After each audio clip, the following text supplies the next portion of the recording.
video, we will dive into the movie Gladiator 2 2024. We will discuss the movie story, summarize the plot, and explore the casting characters. Additionally, we will cover the movie production details and box office performance.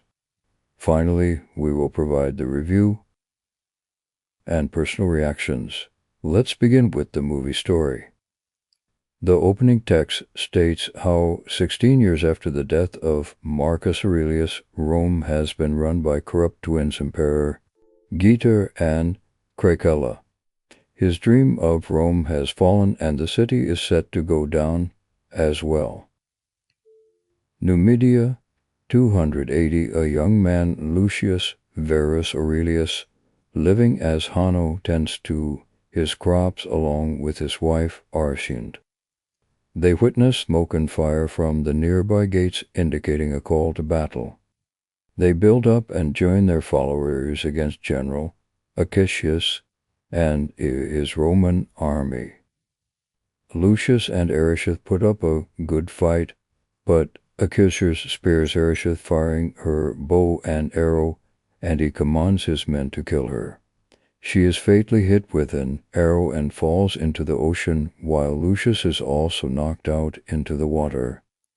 He finds himself between life and death, watching Arishes joining the ferryman into the afterlife while he is pulled back to life.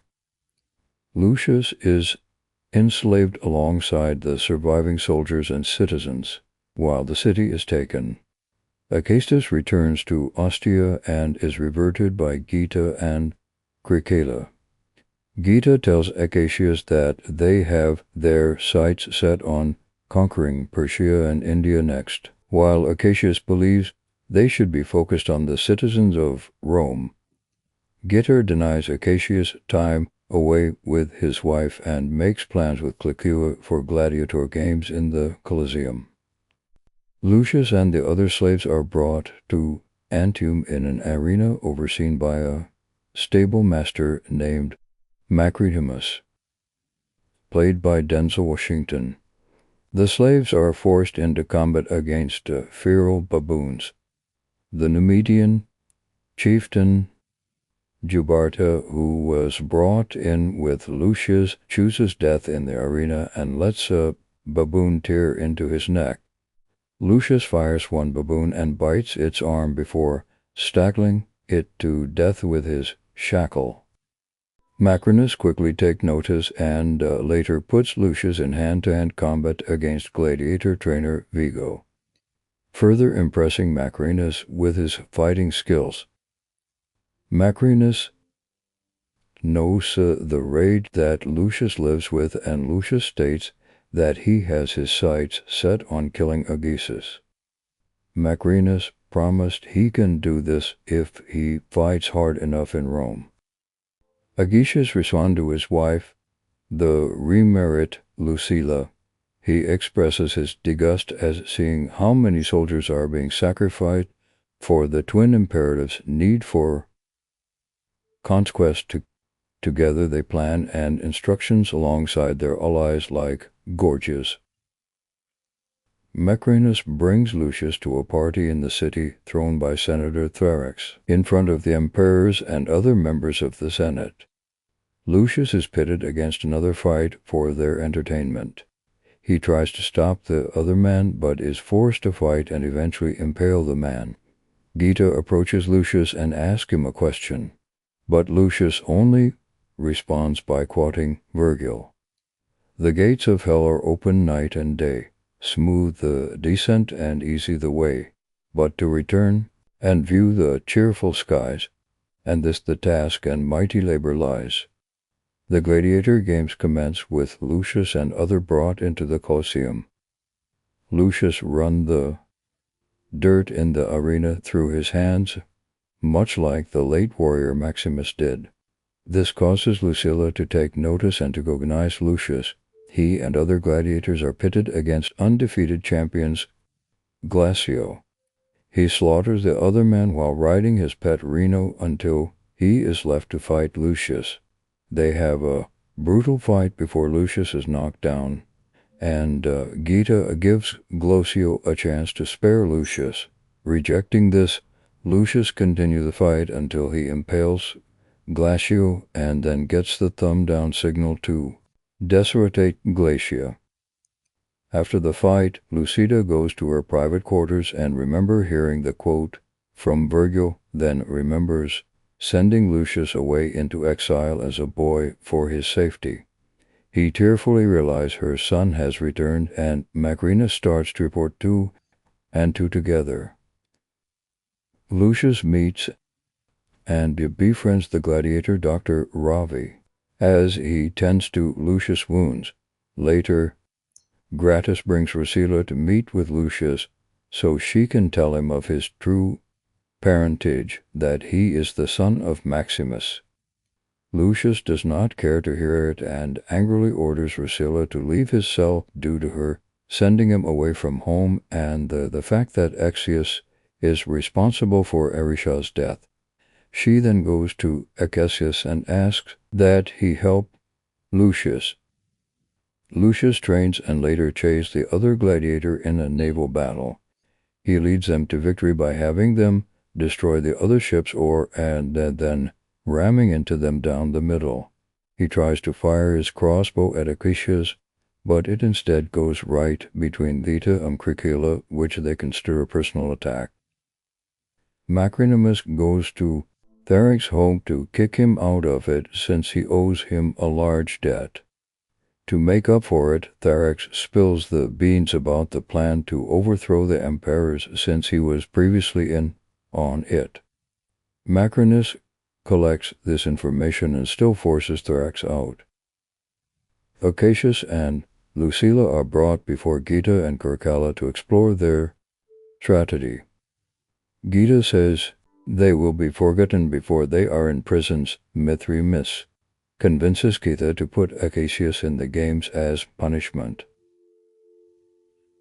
Lucius bonds with Ravi more and learns that he was a former slave who won his freedom after fighting in the games. Ravi shows Lucius the shrine to the gladiators, including a wall that has a Maximus named crossed off.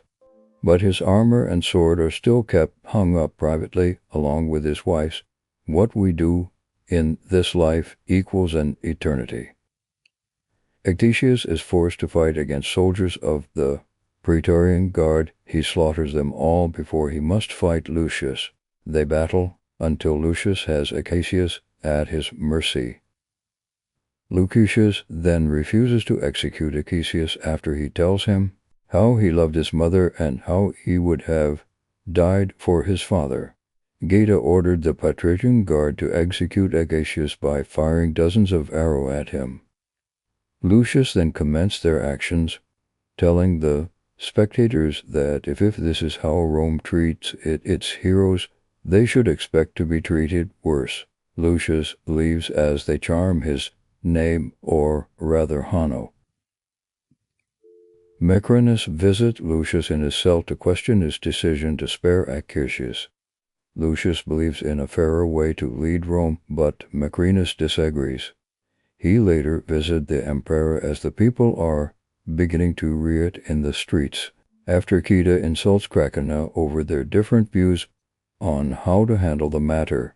Macrinus talks to Cracina in private, knowing that he fears that he always has to share everything with Geta and never has anything for himself.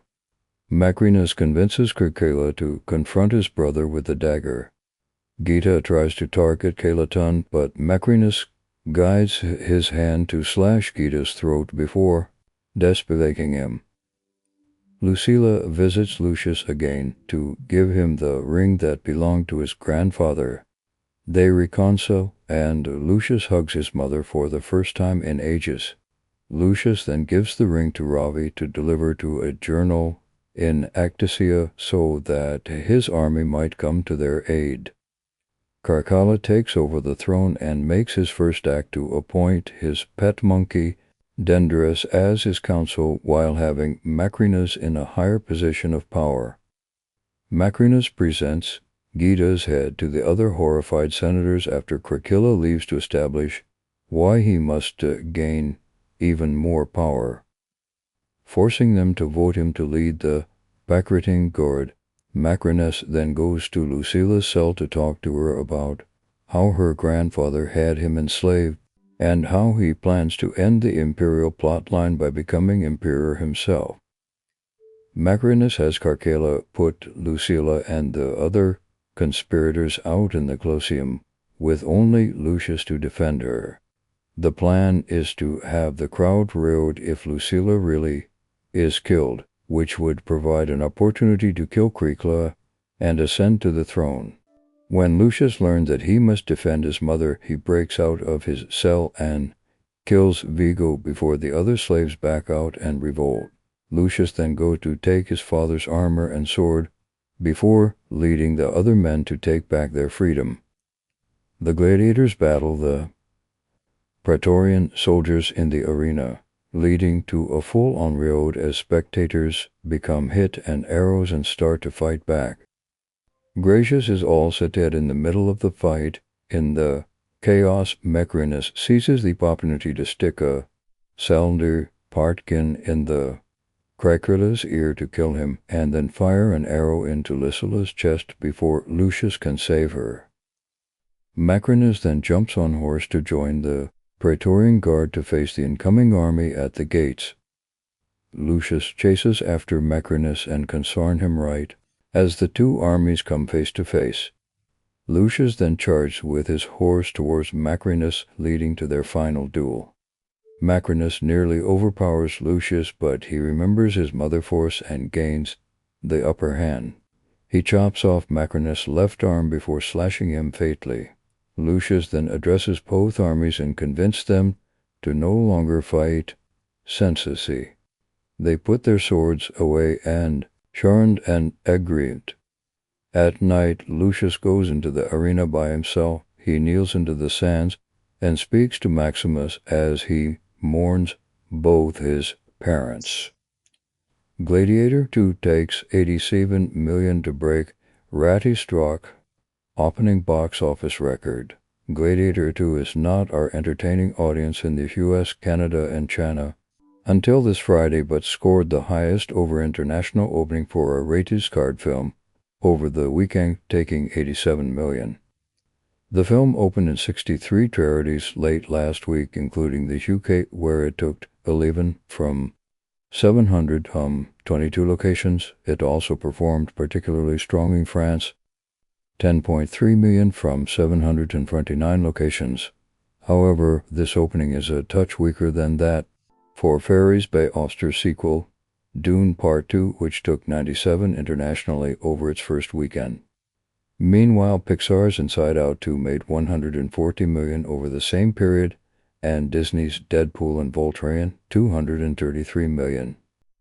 It is, however, significantly up on Furiosa, a Mad Max saga, which made $30 million internationally on its first weekend, and Ryan Gosling, Emily Blunt action comedy The Fall Guy, $36 million. Gladiator 2 cast and crew have been on a week-long global press tour, which included a screening attended by King Charles III in London last week. It has also partnered with dozens of international brands to better amplify its profile, including a brand of Mexican biscuits, a tie-in with Rome's public transport system, and a campaign with German Back VR. In Australia, a limited edition range of Satco Havipors and drinks called the Emperor's Collection was available in Daz's shop Oliver Brown. Meanwhile, Pershing's chain French Coffee Cop is offering a Gladiator to salted caramel late. Hopes are high the score's balloted sequel can boost the global box office for the final month and a half of the year, following disappointing numbers of Phenom The Last Dance and The Rock's comedy Ratween, which opened last week around the world. Gladiator 2 opened in the US on the same day as highly anticipated musical Vict, needing some to anticipate a Barbenheimer-style battle for the top spot, although double billing outings are likely to be less popular. Gladiator 2 surpasses the original at the global box office despite its looming digital deficit. After passing the hugely important $400 million milestone at the worldwide box office some days ago, Ridley Scott's Gladiator 2 has now become the filmmaker's third biggest hit. The Soares and Scandal epic has completed one full month of release, is dabbled alongside Universal Vict in a highly anticipated phase-off, and will soon dabble on digital streaming platforms. It's still trailing the original creator, and the chances of it cracking the gap before the end of its run look slim, as Weasley senses. Hammer reaching theaters. With a little over $150 million domestically and $252 million from overseas markets, Gladiator 2 has crossed a cumulative global haul of $406 million. It recently overtook Prometheus' $403 million lifetime haul to become the third biggest hit of Score's Lucius carrier. His biggest hit remains The Martian, which crossed over $650 million in 2015, followed by the original Gladiator, which made around $460 million in 2000. Can Gladiator 2 eclipse its predecessors? It's likely. The movie lost nearly 900 screens domestically this weekend. Starring Paul Mescal in the lead role, it was produced on a reported budget of over $200 million. The rule of thumb say that a film its size needs to gross towards its budget to break even, which mean that Gladiator 2 should now be in the clear, but not by much. There was some dispute over its budget, with a THR report suggesting that it had blown past the $300 million mark. Scott denied that in an NYT interview. Either way, the film is widely seen as an inferior to the original, with criticism being directed at its narrative, but praise going to Denzel Washington's sporting performance. Gladiator 2 is about to debut on digital. Starring Russell Crowe, the original Gladiator went on to win the Best Picture Oscar and is widely regarded as one of the finest blockbusters of the last few decades. The new movie earned mostly positive reviews and appears to have settled at a fresh 71% rating on the aggregator website Rotten Tomatoes. Gladiator 2 also stars Patrick Pascal, Cooney Nelson, Joseph Cohen, and Fred N. Chingler. The movie will be released on digital streaming platforms this week. You can still watch it in the theaters, and stay tuned to hear for more updates. Gladiator 2 box office family passes major global milestone, but it is enough to be profitable? Gladiator 2 has just passed a major box office milestone as the sequel continues to play in theaters. Directed by Ridley Scott, the long-awaited sequel picks up the story 15 years after the end of the original Gladiator, following Paul Mescal's Lucius as he becomes a hero of the Colosseum. Gladiator 2 got off to a strong start at the box office on November 22, opening with $55 million, but the film's large budget of about $240 million makes its bar for success quite high. Box Office Mojo revealed that Gladiator 2 has now crossed $400 million worldwide. This $400 million total comprises $140 million domestic and $252 million internationally. Considering the movie budget, however, it may still have a ways to go before it breaks even. The sequel is also $605 million away from the original Gladiator box office haul. What Gladiator 2 box office milestone means for the movie profitability. Reports regarding Gladiator 2 budget have varied, but THR pegged the number at $250 million. Sakar himself said that he ended up coming in $10 million under budget on the project, so it's possible the real budget is closer to $240 million if THR's figure is not taking that into account. Using the standards Hollywood rule for thumb Gladiator 2, the $240 million budget would be looking at break-even of at least $480 million, though this number could be as high as $600 million.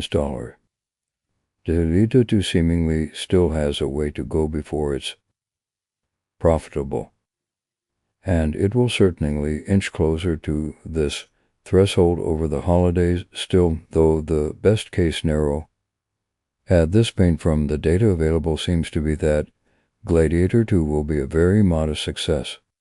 Scott, however, seems quite pleased with his sequel's performance and has said via Mamaskiki that there's certainly going to be a Gladiator 3. With Scott so optimistic about Gladiator 3, it's entirely possible that the sequel's take even beat it is actually lower than the numbers above.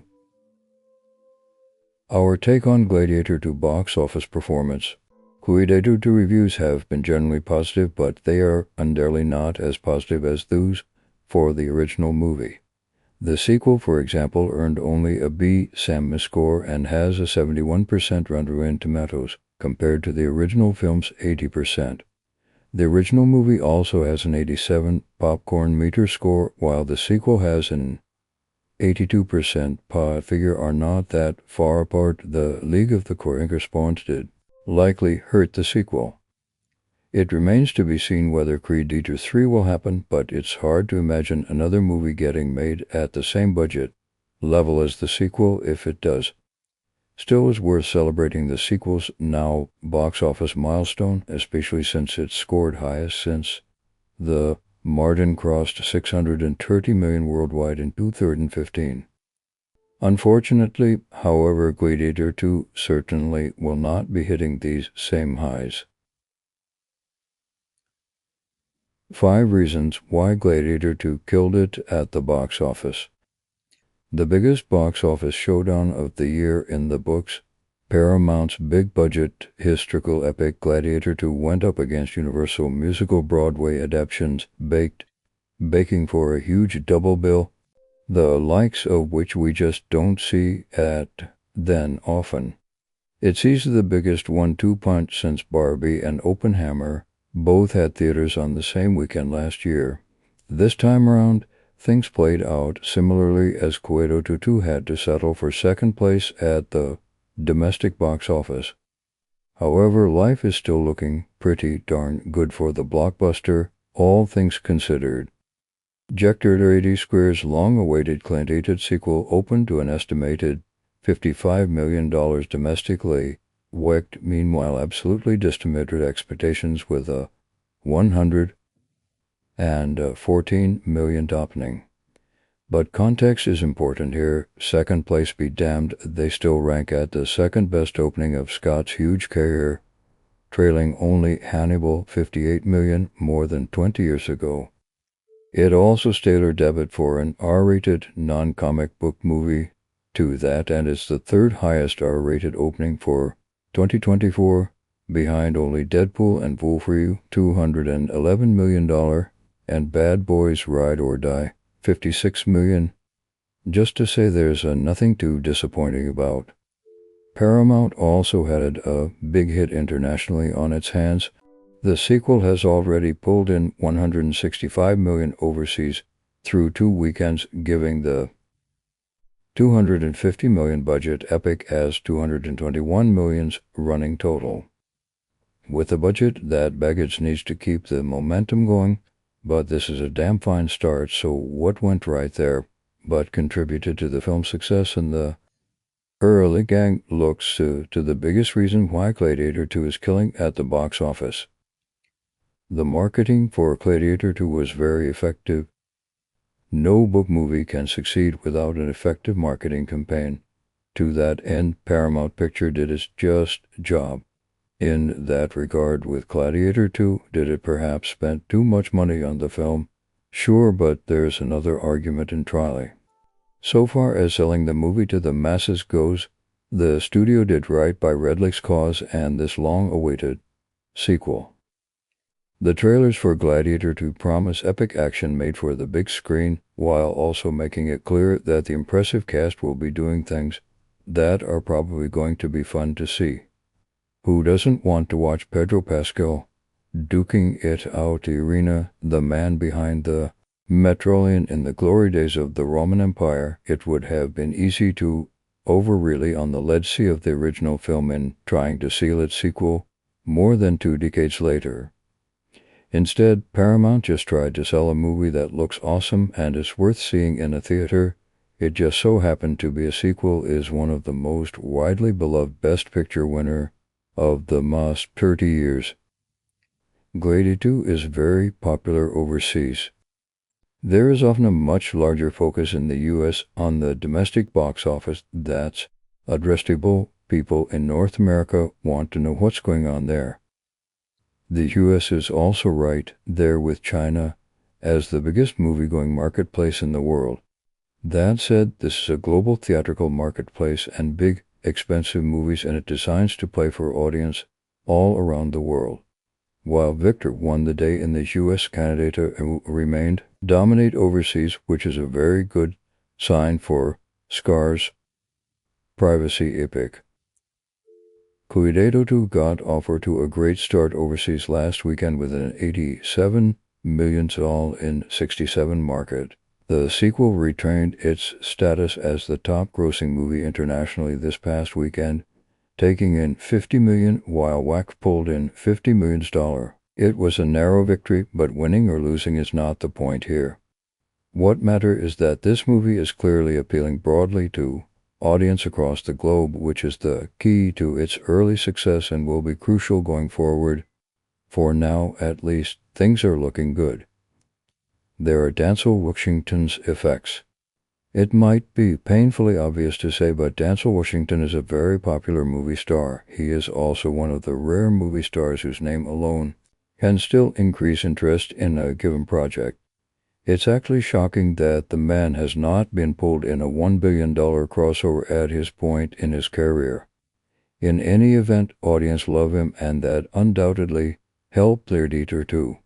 When we talk about an actor adding value to a movie, this is truly the high watermark in terms of that panning out the box office. Washington's presence there helped sell tickets. Period. Film. Chris Amanglista called Washington the best part of Gladiator 2 in his reviews. To that end, the movie has a merely so B-SEM score and is not really as widely praised as the original. So in some ways, this movie actually had to overcome relative likes of Mass EP. Having Denzel Washington firing on all cylinder and daily doesn't hurt the skis in that regard. The original Gladiator remains a beloved classic. It may be a bit of an understatement, but Gladiator is a really popular movie. It won the Best Picture Oscar. It was a huge box office hit in its day, and it turned Russell Crowe into one of Hollywood's biggest stars for a time. Not for nothing, but sports commentator Stephen A. Smith has proudly declared it his favorite movie ever. He's surely not long. People straight up love this movie, and its audience has only grown in the 25 years since its release. That being the case, Gladiator 2 had a sizable built-in audience. There was never any guarantee that audience would show up, but they sure as heck did. Early enough, the sequel made about 62% more than the original 34% opening weekend haul from 24 years ago. Accounting for inflation, the sequel sold nearly as many tickets on opening weekend. Considering what the pandemic did to movie-going habits and everything that has changed in the industry over the last couple of decades, that's a solid audience retentions. Gladiator probably benefited from the week's showdown. Much was made in the media of the box office showdown between Victor and Gladiator 2 that transferred over the weekend. It was compared an awful lot to the Barbenheimer phenomenon last year when Barbie and Oppenheimer opened on the same weekend. And rightfully so, the internet dubbed this particular showdown as clicked data generated the same level of straight-up favor that Barbenheimer did last summer. No, but it still brought an awful lot of extra attention to both movies. It also got people wondering, could something similar to Barbenheimer happen again? Could two movies this big succeed at the same time? The answer proved to be yes. More importantly, I would argue that Gladiator 2 was the luster between it and Vict, it needed a very bit of help it could get to justify that a while huge $250 million, but yet, and it still has a long way to go before it will break even. Even so, Vict is not going for the same audience, or it's not as tough. These films would have made $75 million without the showdown, and rather the extra attention all these bear, but emerald comparison brought probably benefited Paramount and Mr. Scott in the case. Gladiator 2 is in the theaters now. Gladiator 2 ending explained where there'll be a Gladiator 3. Almost 25 years, director Ridley Scott returned to one of his most acclaimed films with Gladiator 2, the sequel to the 2000 Best Picture winner starring Russell Crowe as Maximus Decimus Mercedius. This new film instead follows Paul Mescal as Lucius Verus. He was played as a child by the Spencer Tree Clark in the original, who's all grown up and ready to enter the arena himself. It's a sprawling saga of swords, sandals, and schemes, and features a healthy helping of gladiator action. So how does Gladiator 2 play out? Let's gear up and get our Roman Emperor on. Call of the Colosseum. Gladiator 2 opens 16 years after the original film and pulls something of a wrist on the status quo. 8 turns of Maximus giving one motivational speech before he died did not fix Rome forever. Since the emperor is now ruled by siblings Emperors Heta and Circala, who have not exactly lived up to the ideals imposed by Maximus. If anything, the new emperor are a pair of droned brats who repeatedly and their general Marcus Aurelius to conquer land that were doing well enough on their own. Acacius' latest campaign to the Numidia in North Africa, where he crosses paths with our protagonist Lucius. As hinted in the original film, Lucius is revealed to be Maximus' biological son here. We learn important new information about Lucius in this film. Not only it is confirmed that he is Maximus' biological son, just was hinted at original but not stated outright, but also that his mother Lucilla separated him away from Rome after Maximus out of fear of people learning his true identity. Now a grown man married to fellow warrior Arishad, Lucius does his best to help defend his adopted homeland of Numidia from the Roman invaders, but comes up short. Arishu is killed, Numidia is conquered, and the survivors are taken as prisoners of Fort Boer before eventually falling into the hands of armed dealer and guerrilla trainer Macrinus Dancel Washington. Desiring revenge on Acacius for Elisha's death, Lucius makes a deal with Macrinus to be his champion in the arena so long as he eventually gets a shot at the journal. What makes all of this more complicated is that we soon learn that Acacius is not all that bad of the guy. It turns out that he is now married to Lucilla, making Lucius his unknowing stepson, and starting to overthrow the emperor because of their bloodlust. Acacius shares the values of Maximus as laid down by the previous emperor Marcus Aurelius of Rome, where power rested with the people, represented by the Senate. But Acacius' plans runs counter to the machination of Macrinus, who was secretly plotting to ascend to the throne by gaining favor with the emperors before playing them against each other. We know there's a lot of moving parts to keep Drake off, but don't worry, we'll help you shout it out. Heart. Gloriator to Andy. After surviving a handful of battles in the Colosseum, Lucius finally gets his chance to fight Acacius, Iter Macrinus, who reveal the general's fraud to the emperor, leading them to Guidum, Acacius to that in the arena. Acacius pleads with Lucius during the fight, telling him that he loved Maximus and that doesn't want to force Lucilla to watch one of her loved one kill the other. He finally seems to get through to Lucius, who lays down his arms only for the emperor to order Acacius executed by their archer. Finally realizing that this revenge quest was for nothing, Lucius reconciles with his mother just in time for her to also face commendation for her part in actitious plot. At the same time, Macrinus makes his move by tricking Caracalla into attacking Geta and helps him discredit his brothers. Painted as second consul by Caracalla, fast consul's gaze to his pet monkey, Donus, in the movie's funniest moment. Meganus is now more powerful than the Senate. We also fairly learn Macrinus' motivation when he tells Rosilla that he was once a gladiator slave for her father, Marcus Aurelius, and that he vowed to one day get revenge by ruling the empire that once kept him in chains. Knowing that he has outlived his usefulness to Macrinus, Lucius gives a ring that had belonged to Acacius to Ravi, a former gladiator and now healer, who has been patching him up between arena boat. He tells Ravi to take the ring to Acacius' army and say that it's being sent from the Prince of Rome. Lucius and Macrinus fight one-on-one, with Lucius emerging victorious by slicing off Macrinus' arm and leaving his body in the river. Caracalla and Macrinus order Lucilla and her conspirator senator to the arena to be slaughtered by his Praetorian guards, with Lucius acting as their sole defender in an obvious ploy to execute all their enemies in one swoop. Instead, Lucius turns the tables by setting free all the other gladiators who join him in the battle against the emperor's troops. Macrinus takes advantage of the commotion to kill Caracalla before firing an arrow at the killing Lucilla. Macrinus flees the arena on horseback, with Lucius' horrid pursuit.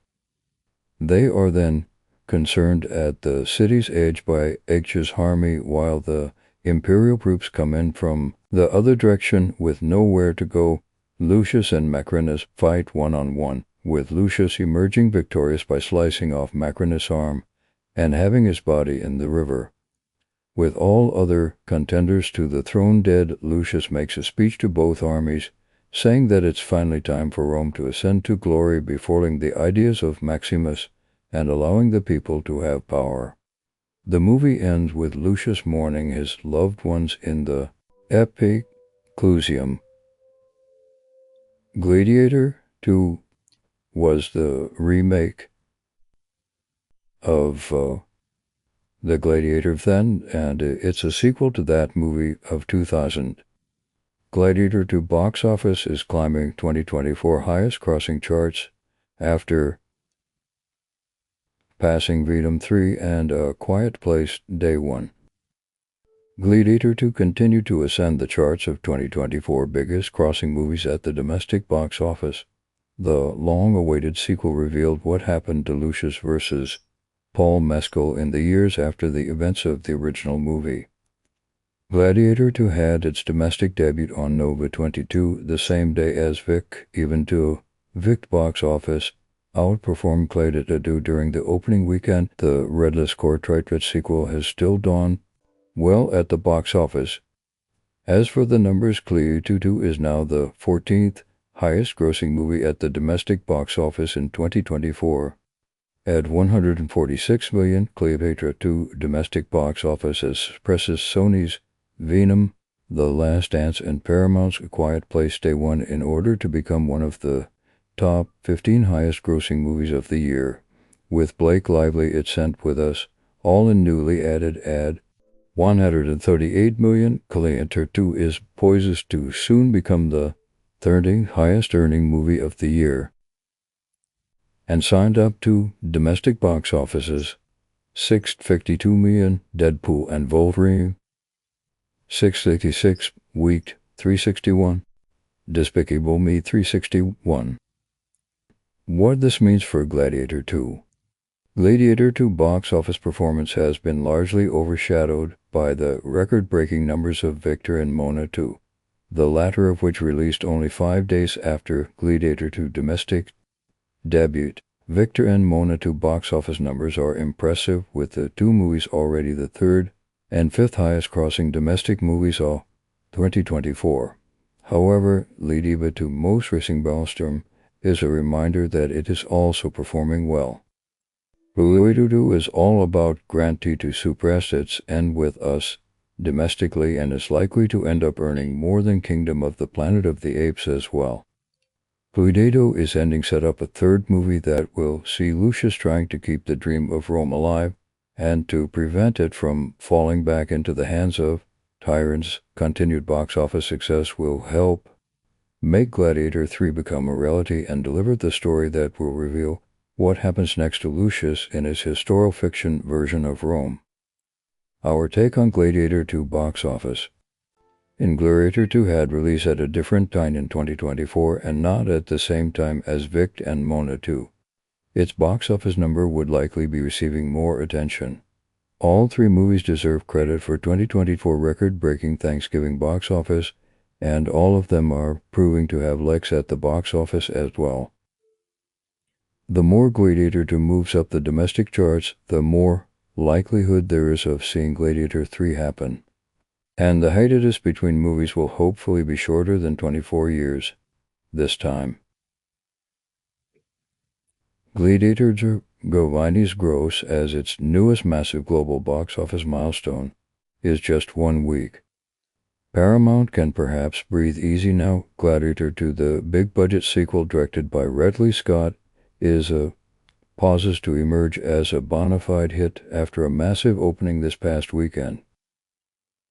The movie debuted internationally a week period to its stateside release and has already recovered its reported budget at the global box office. On its fifth day of release domestically, the movie was able to pass another significant milestone as it's hurtled toward the $300 million mark this weekend. With $67 million domestically and another $165 million in overseas markets, Gladiator 2 has so far generated $230 million worldwide. The movie was produced on a reported budget of $210 million, although a THR report suggested that cost has ballooned to over $300 million because of the industry-wide strikes and Scott's shooting style. But the filmmaker Mrs. T's report in a recent NYT interview and said that he actually brought the movie in under budget.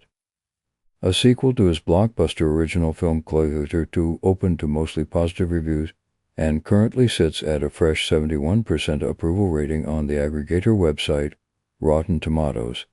And his review co-leaders Rose Bernard's Car-Eater, Citrain Beast of a movie and Single Out Tennessee Scene for Sporting Performance are the seeming macaroons as the film highlights. While Washington has been acclaimed for playing the Arthur's response to Paul Pascal's central performance, as Henry has been mixed. Gladiator 2 earned positive reviews from its action but mixed response to Paul Pascal's performance. The young Irish actor took over the franchise role of Russell Crowe, who won an Oscar for his role in the original Gladiator. The film also took home the Academy Award for Best Picture and ended up crossing over $460 million worldwide. Gladiator 2 is already the second biggest film of Washington's celebrated career and among the top 10 highest films of Scorsese career. The movie follows Hanno on a vengeful quest against the Romans responsible for murdering his beloved ones. He leads to boast numerous inventive battle consequences, including one that include ships and snacks. It also leans more heavily on Paris intrigue than the first film, but there has been more criticism for its disjointed narrative, which could be a side effect for the film being chopped down from a 4-hour-long original cut and for the erasure of actor May Klasme. The movie also stars Pedro Pascal, Connie Nelson, Fred Henjiger, and Joseph Kane. You can watch Gladiator 2 in the theaters. Unlike Christopher Nolan, one Oscar-winning director was not a fan of Gladiator 2, aptly Claudius. Academy Award-winning director Oliver Stone explained why he did not like Gladiator 2, since its release. Critical reviews has elicited a mixed response from critics, while general audience has received the long-awaited sequel favorably. The movie currently has a 71% Rotten Tomato score and 82% popcorn meter score. With Gladiator 2 being revealed as Christopher Nolan's favorite 2024 movie, one of the Hollywood's most prominent filmmaker is a fan of the reddish-constructed film. While speaking on the PVD podcast, Stone made it clear that he does not share Nolan's atheism for Gladiator 2. Stone acknowledged that the movie was made well on a technical level and was entertaining to watch. However, he found it difficult to be invested in the character and the story, describing the sequel as empty quarries and a commercial product that paled in comparison to the original Gladiator movie. It's certainly watchable. It could well-made, usual type trashy film, but it did not care about the people. I was not invested. The first one was a classic. The second one is empty glories, like a commercial product. What this means for Gladiator 2. The juxtaposition between Stone and Noel's reviews reflect the divided critical response to Gladiator 2. Scar's ability to direct a well-paced, highly entertaining movie is still being praised, as are many of the movie's technical achievements. However, the reception to the story and the character is not positive as it was for Gladiator. Denzel Washington's Macronus is the only character who is constantly praised in the sequel's review, with Washington's performance considered one of the best part of the movie. In a interview, he mentioned that Gladiator 2 must be a remake and sequel in one feat and fees in the movie as well. These familiar story beats did not work well for Stone, who was unable to find reason to care about Lucius and the rest of Gladiator to his character. As a sequel made 24 years after the original movie, Gladiator, who has little choice but to sequel and remake, especially since the original movies ended the story of its protagonist, Maximus Decimus Massilius, played by Russell Crowe, but this does not change Stone's outlook on the new movie. Our take on Oliver Stone's comments. While Stone's empty glories and commercial product comments are somehow harsh, I agree about not being as invested in Gladiator 2 as I was in Gladiator. The original movie helped me get invested in Maximus by showing his relationship with Marcus Aurelius and Lucilla before the horrific injustice he faced. Gladiator 2 could have benefited from spending more time with Lucius and showing his life in Numidia before the Romans invaded. If Caligula 3 happens, it may be easier to be invested in Lucius now that his character is fully established. Gladiator 2 movie review. It is surprising that prolific director Ridley Scott has only made 4 sequels in his long career: Hannibal Prometheus, and now Covenant, and now Gladiator 2. His 2 alien follow-up remain damaged, seen by some as overcomplicating the original work. Simple fruit is beauty. Gladiator 2 does not burden itself with overcomplication. In fact, it's a pretty simple outstaging of Gladiator tale of political upheaval seen through the eyes of a warrior. But as history has shown time and again, the classics can always hit home when staged with nerve. Gladiator 2 is incredibly light on its feet, thanks is no small part to an artistic cast. The modern polished scoreboards on the historical action framework he nailed 2 decades ago make his sequel. No one asked for a real champion blockbuster. Like Maximus Decimus Massilius before him, exiled Horatius finds himself in Roman custody and forced to engage in gladiator combat. Lucius' anger with the system clashes with his devotion to the ideals of strength and honor exposed by Maximus, which provide some nice conflict for Mescal to play within Gladiator. First hope and help distinguish him from heroism from that of Maximus. He enters the arena seeking revenge on Lucius, a popular general who has conquered Lucius' current homeland. But the story quickly pushed Lucius' personal motivations aside in favor of using him as a symbol for a younger generation fed up with the old ways. There are larger political machinations which increasingly play out around the Colosseum Games being held in august honor, and Messel shoulders the weight of that proving revelation well. He lets just enough amenity and charm shine through in the early scene, and by the time the character becomes more of a vessel of the leader, its sort of leadership, he feels worthy of the mantle. Maximus casts a long shadow over the Gladiator too, but rather than completely mythologizing him, Scott merely around the character's positive influence in the recollections of those who witness his journey, namely Lucius and his mother Lucilla. That's mostly handled well, but it does make Acacius a statesman's-like character, wearing much in the mode of Maximus. Stake out a little, he helps remind us there's still some sense at the highest level of Roman power. But with Lucius already restraining Maximus' footsteps, Acacius' importunate of Maximus' ideas feel Rondlet. Maximus' defeat of Commodus in the arena's 16 years period should have led to a new golden era in Rome, but the resulting vacuum of leadership left the city an even more paranoid, dangerous place than it was before a failure of Paterangel that got swiftly closed over in Gladiator 2. The Senate has been crippled by the Emperor's hunger for conquest, leaving old phobies in the Senate like Crosses completely ineffectual, but Lucilla has found her still in the ears since Maximus' sacrifice, paying for her brother Commodus, hobbling of Rome by staying close to the levels of power and advocating for justice. With that idealism and the price he's willing to pay in service of it, Nielsen adds a lot of depth to a character who felt relatively extraneous last time out. Rome be in a sad state, but that doesn't stop Scar from having a good time rather than getting bogged down by the empire states. The director often minds them for levity. The frequency with which Gladiator keeps its tongue firmly planted in cheek is a welcome surprise, considering how familiar the plot feels. Even Kateri Shaw's do.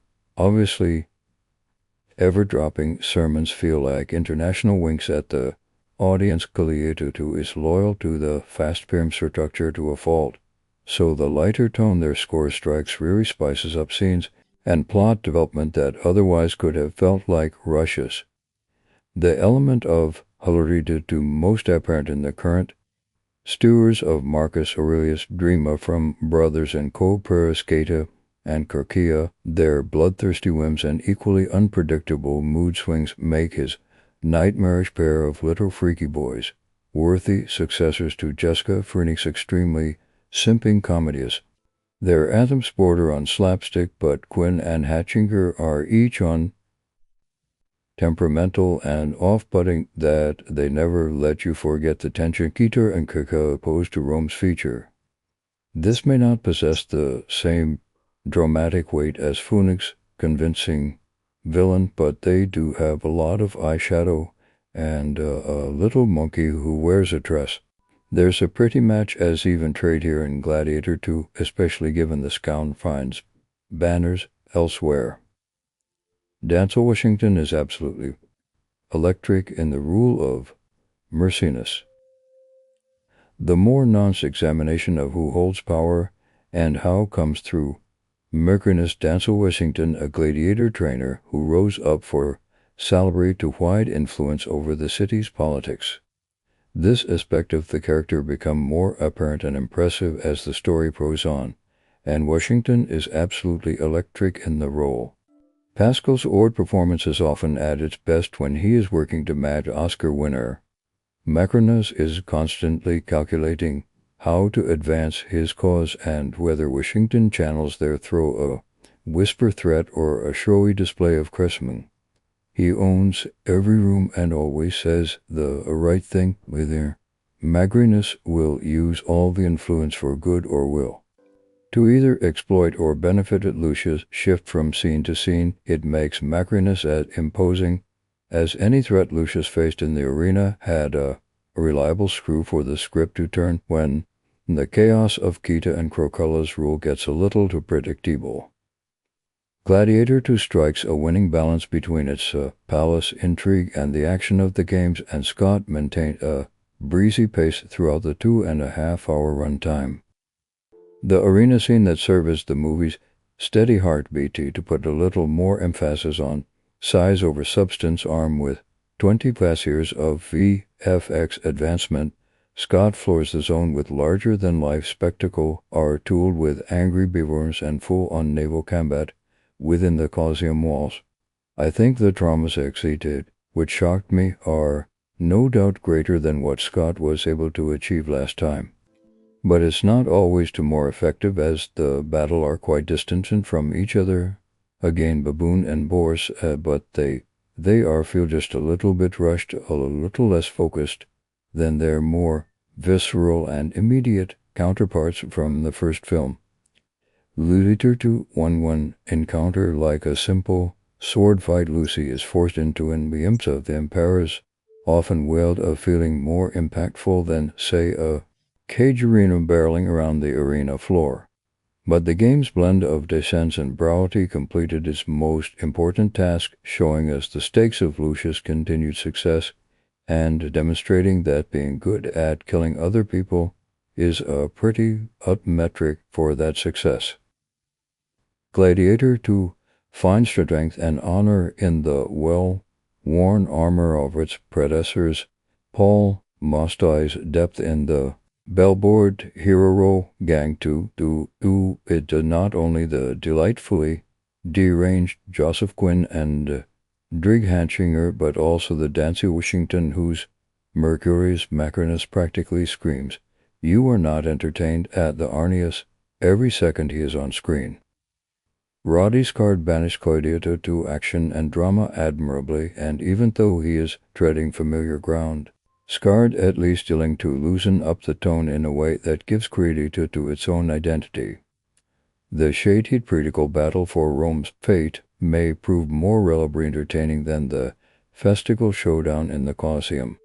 Potter underlines the importance of bravery and temperance in the face of turbulent times. They do so in the way only blockbusters and mech can. With a bunch of swords and sandals dudes working together to avoid death by giant rhino, while a brain-dead Emperor with a monkey on his shoulder hounds for the best seat in the house. Gladiator 2 is one of the best movie. Continue here. The Gladiator 2 for 2024, and it is the sequel to 2000 Gladiator. 20 years after being sent away to Africa by his mother Lucilla, Lucius returned to Rome, forced to join a stable of gladiators. As he enters 88th year, Curtis Score seems to be having more fun than ever, herring on Gladiator 2, for example, during Paul Mascara's first big showcase scene as ripped fighter Lucius versus Sarati throws a whole troop of ravenous, screeching baboons into the arena to attack Lucius and his fellow gladiator. These demented primaries look more like evil little CGI alien than actual monkeys, but this staring attack of the wild baboon is just a amuse-bouche for the lavish menu of No Horse Bared. Guide the entertaining set pieces to come on. Brantly executed fire scene involve a giant Morty Riddle and another somehow features sharks. Yes, there's a bunch of the bloodthirsty beast merely swimming around in the arena during a recreation of a sea battle, which will have you Googling, did they really flout the Colosseum?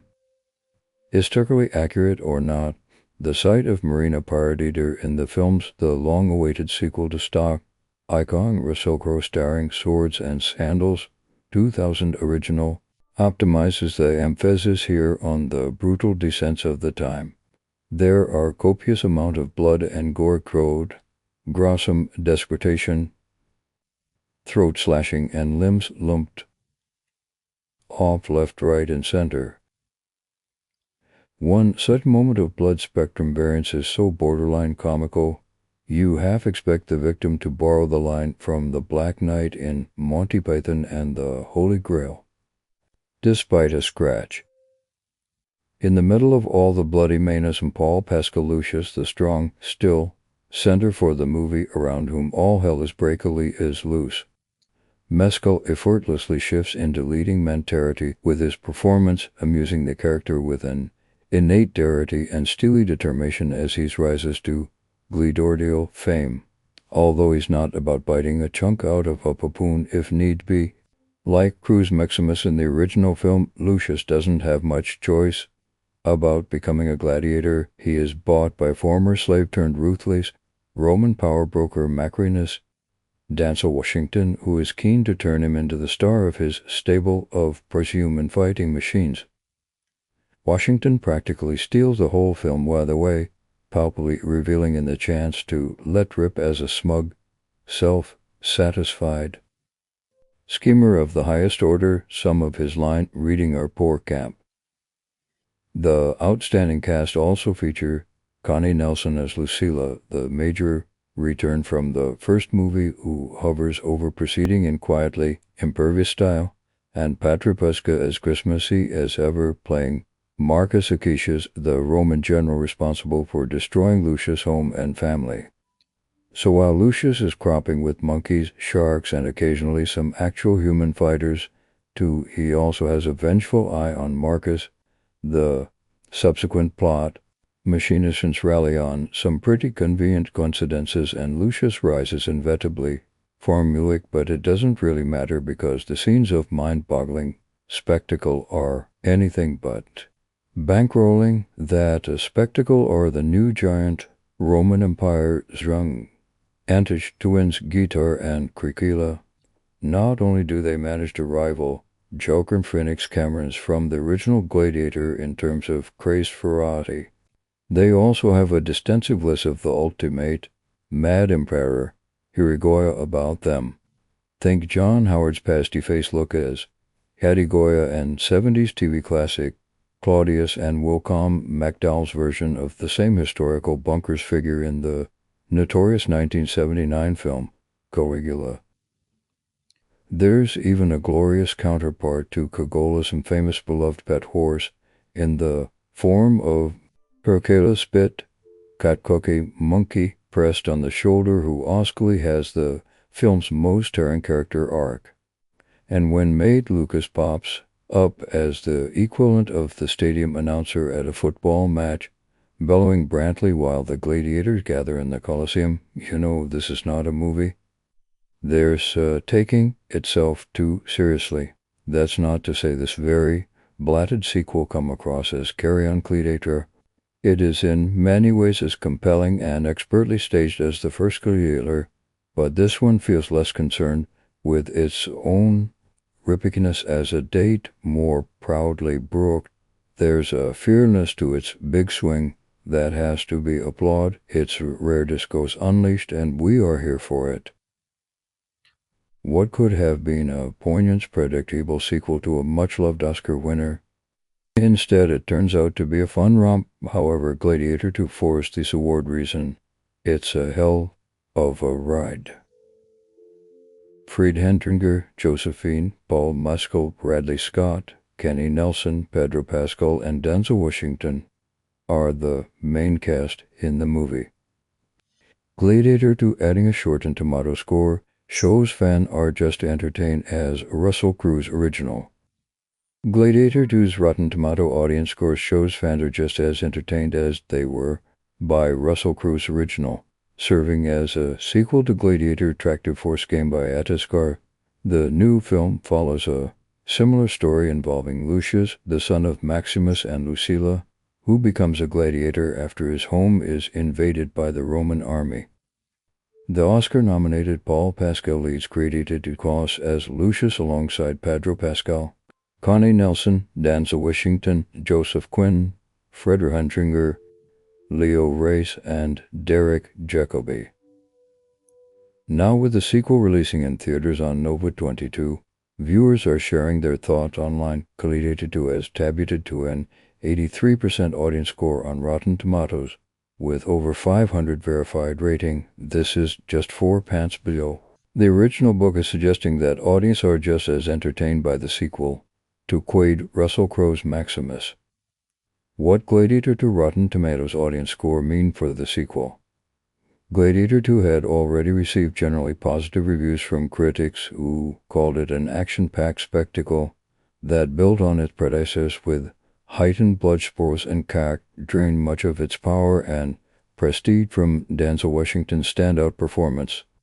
For intense screen tranquility to reviews by Grammy Gateman calls this card sequel epic with an absolutely wild dancing Washington performance. Those reviews resulted in a 72% score from critics, compared to the original movie's 80%. Now Gladiator 2 has deviated to an 83% audience score, which is down just 4 points from the original film, suggesting that audiences are just as entertained by the sequel. Diving deeper into the reviews from audience, the reactions are surprisingly mixed, as many viewers appreciate the action sequence, visuals, and the continuation of the original movie's theme, deeming it a solid, albeit imperfect sequel. However, many also expressed a supporting in its execution, highlighting the lack of character development and criticizing the overly violent and somehow shallow storytelling. Our take on Gladiator to Rotten Tomatoes' highest score. The edict to Rotten Tomatoes audience score suggests that fans are just as entertained as they were by the original, which won 5 Academy Awards, including Best Picture and Best Actor for Russell Crowe. However, the audience reviews point out some major problems with the sequel, so don't go in expecting a masterpiece, but as Green Rat's grandma, Catman, says, Gladiator is still a damn good time at the movies. Gladiator 2, can a film be too much and not enough at the same time? This is the counterpoint for Ritter scores Gladiator 2, a movie bursting with just enough spectacle to keep it from being boring, but when you try to get anything out of it, thematically slip through your fingers like the sand in a weaver's hand. It's a film that doesn't so much struggle to escape the shadow of it produces as set up camp and willing to hit so many of the same beats and concepts that the rhythm becomes numbingly familiar, bursting through the familiarity in a spectacle performance from Denzel Washington, giving such a constantly engaging turn that he almost throws off the film banners. You kind of wish the movie was about him instead of its leading man. But that would require a break from the formulaic structure of a hero's journey from slave to leader this film is so content to fulfill. Gladiator 2 opens 16 years after the death of Russell Crowe's Maximus with an impressively staged battle sequence that establish a time of great violence and a pair of central character, the Roman general Marcus Acucius, and a refugee. When it's revealed that Lucius is the son that Lucilla sent off to safety years earlier, this right is Maximus too. Before that, Lucius ends up forcing to fight for his life against a group of feral baboons, impressing a gladiator handler named Macrinus, played by Dancer Washington. He is taken in by the rage he sees within Lucius. Currently airing at channel Acacius Cocterum, where you are introduced to a pair of authentic emperor named Cata and Carcalla. Quinn and Henchinger go all in one fiery-eyed, maniac, power-hungry caricature, which is one of the film's bigger problems. It feels like actors in the film are all in different movies. Washington plays Macrinus as the most politically savvy person in any room he is in. But he is doing Shakespeare while Cohen and Henchinger are doing Bill, Beavis, and Butthead. Of course, we are supposed to see Macrinus as smarter and saner than the emperors, but there's a fraction of cruelty to do that doesn't reduce the men most responsible for the bloodshed to such thin characters. More damaging is how often Gladiator 2 sees distracted by its horrend spectacle. Much as Battle in the Cloister was designed to keep subjugated people from revolting by presenting them with bloodshed as escosm, Gladiator 2 feels obligated to up the ante with its fight scene, leading to a number of insane set-piece including the after-mentioned Itobo bones. The CGI here is not great, which is too bad given how good most of the film looks. A soldier atop Arino and sharks in the closing, yes, sharks, every time they're clued into to foreign interest in something thematically rich regarding power, how it's obtained, and much more. How it's Troppo, the movie spins off, is the other direction almost as it everyone involved is afraid to bite their teeth into anything bitty. And then the film dives so hard into the Lucius Maximus connection that it starts incorporating footage from the first film. It becomes clear that satisfying fan of that movie is all this one really set out.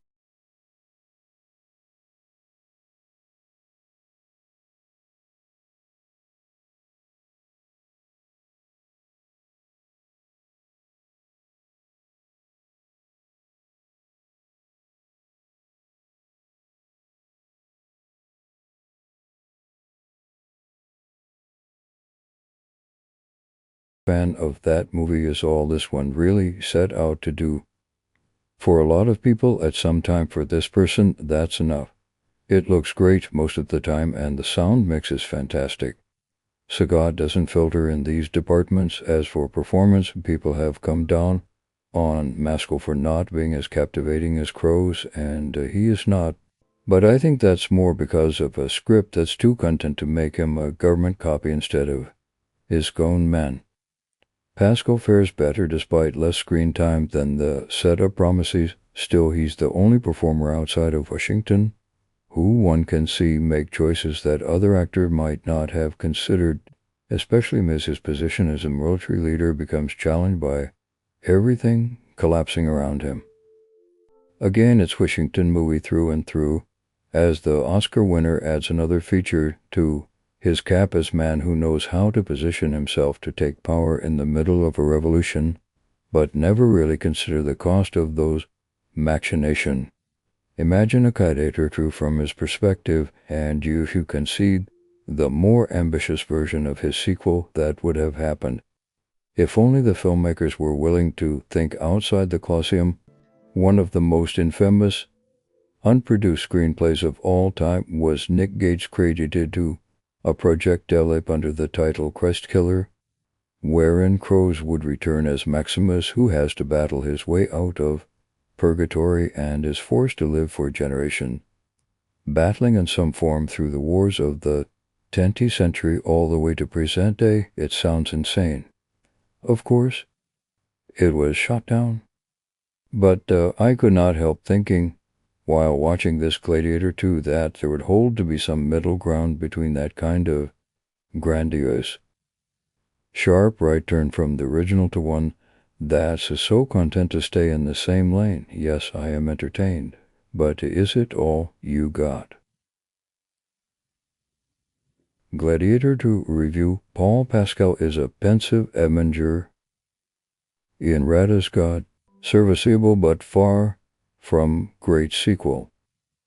It may not be high praise, but Gladiator 2 sequel to Rada's Corsair Slash and Burn and Syndrome Spectacular is probably about as good as movie as we could have expected it to be.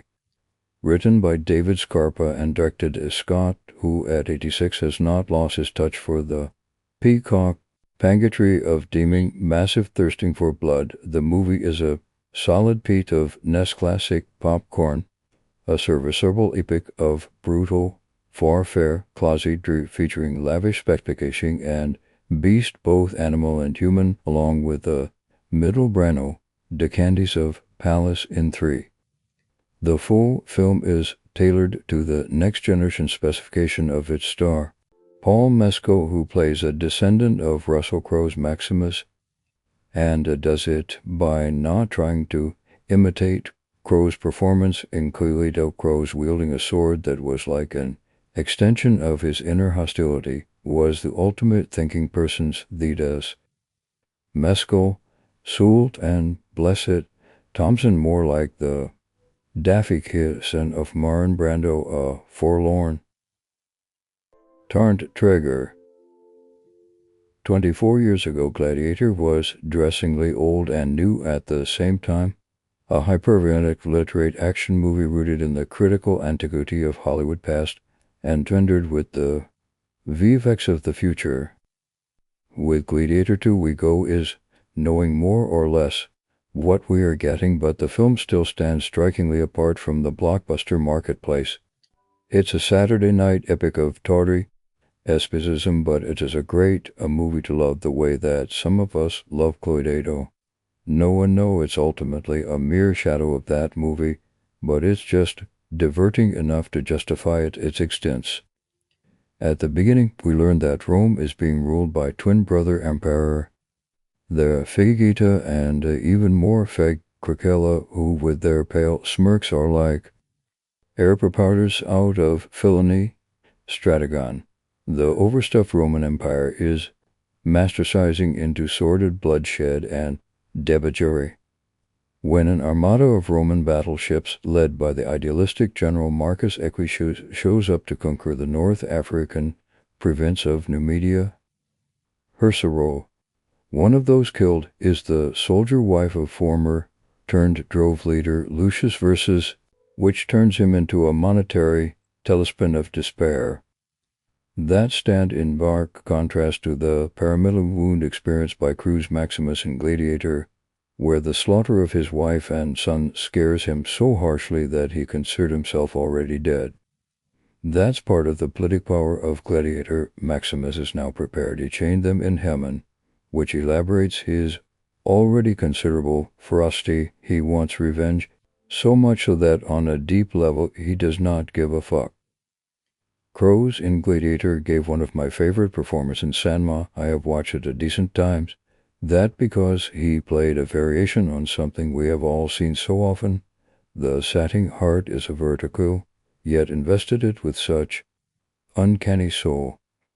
His so-called spook volume is the physicality was incidental, and when he lowered his voice to say to GQ phonics commuters, the time for Andres yourself will soon be at hand.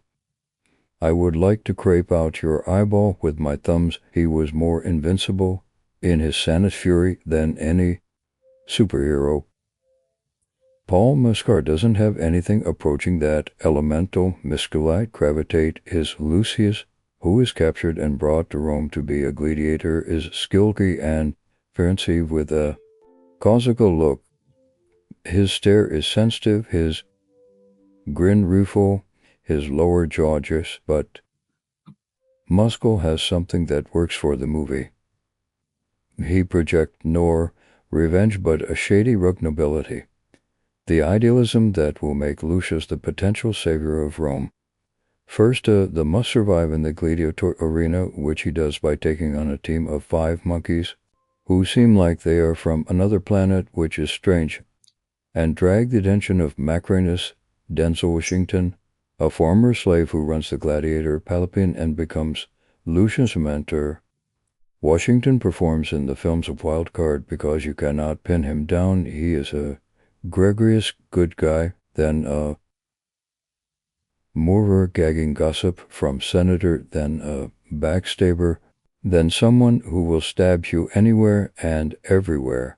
You can feel Washington drawing on his Shakespearean knowledge to layer his character into a scalant real-world vision of ambitious evil. Lucius first thinks that his army is Pascal Exius, who led the charge that killed Lucius' wife. But Achesis is actually a decent chief who stands apart from where Rome is headed. He's plotting a coup against in Paris and has the senator like Drake Jacobus Gracious on board. If there's a relationship that carries Gladiator 2, it's the one between Lucius and his mother, Lucilla, who sent him away from Rome as a boy after the death of Maximus. The two have a few issues to work out, and Nelson acting has accorded out tremulous spite. The way Macrinus rises up, driven by Washington for a table flare, lends the movie some structural sparities. That's less surprising, downright sequel. Dutiful, in fact, is Lucius' loose stage embrace of Maximus Moxus and his Leia suit of armor, the way Musk plays him, with an anger that never quite simmers to a boil, we can't help.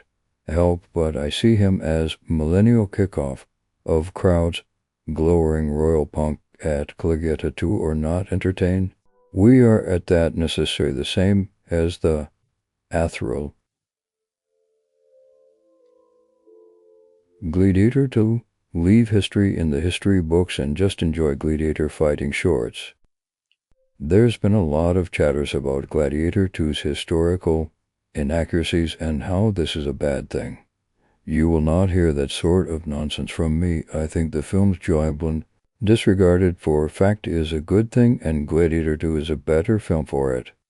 When I go to the cinema, I don't want a history lesson. I'm not thinking about how there's no way the ancient Romans could have let a few bloodthirsty sharks loose into the flooded Croatian put to Tennessee enhance a naval battle between two gladiator teams. No, all I'm thinking is, am I not entertained? At that moment, at least, I was very much entertained by the sharks zipping around the Colosseum champion their way through any glee their unlucky P-plank or B-planked into the increasingly bluish water. How could you not be?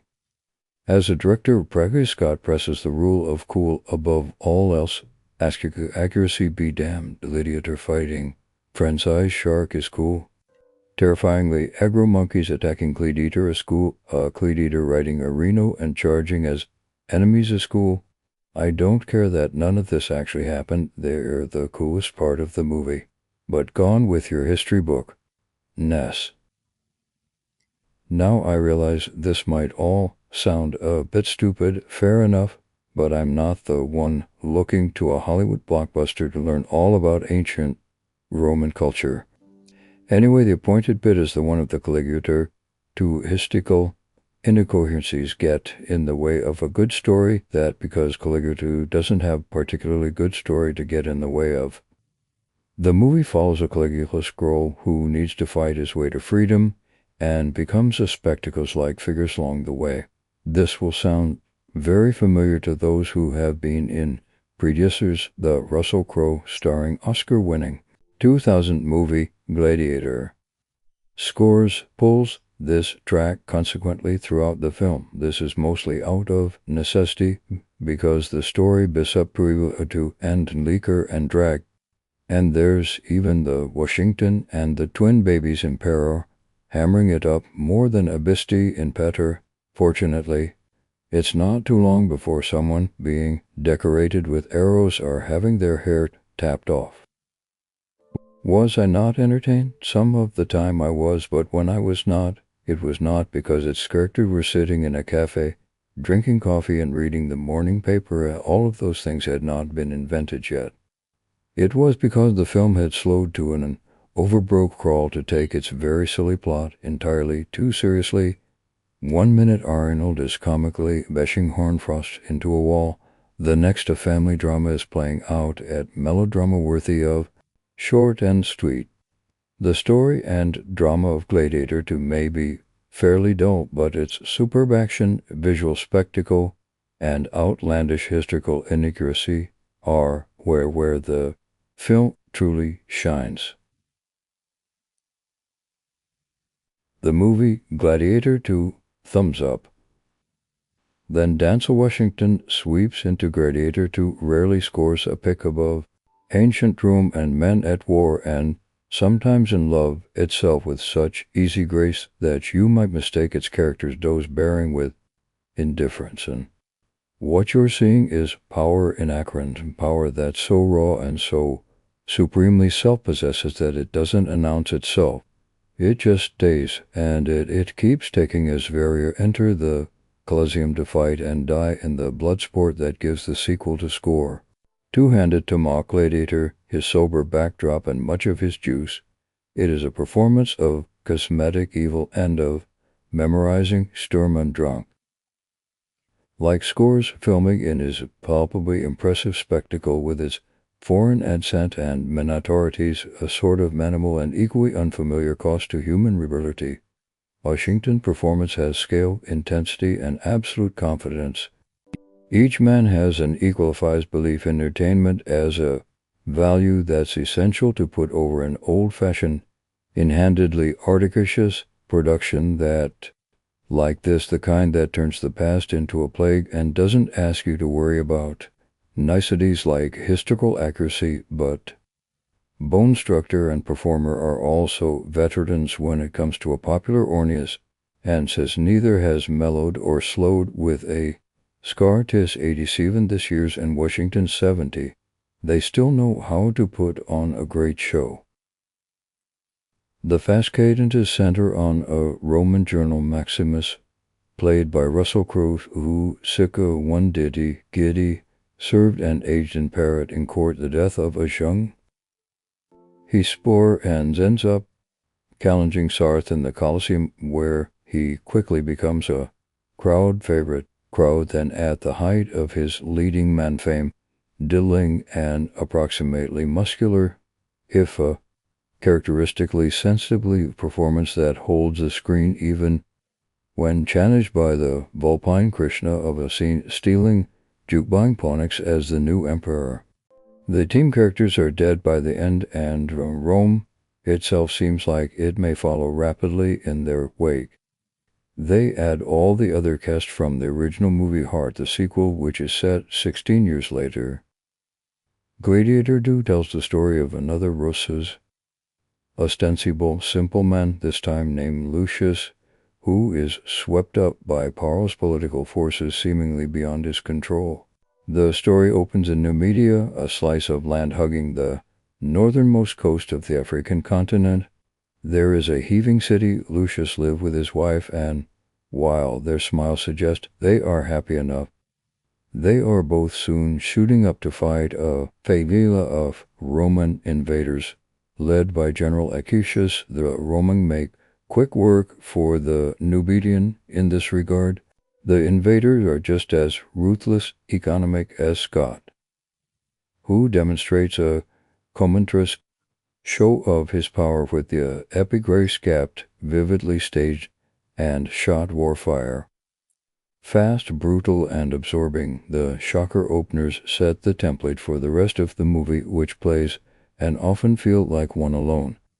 Inventively diverse, elaborately imaginative fight. As in the first time, the diversity of the casting here suggests the variedness of the Roman Empire of Roddy that's melted by the many various characters. Die.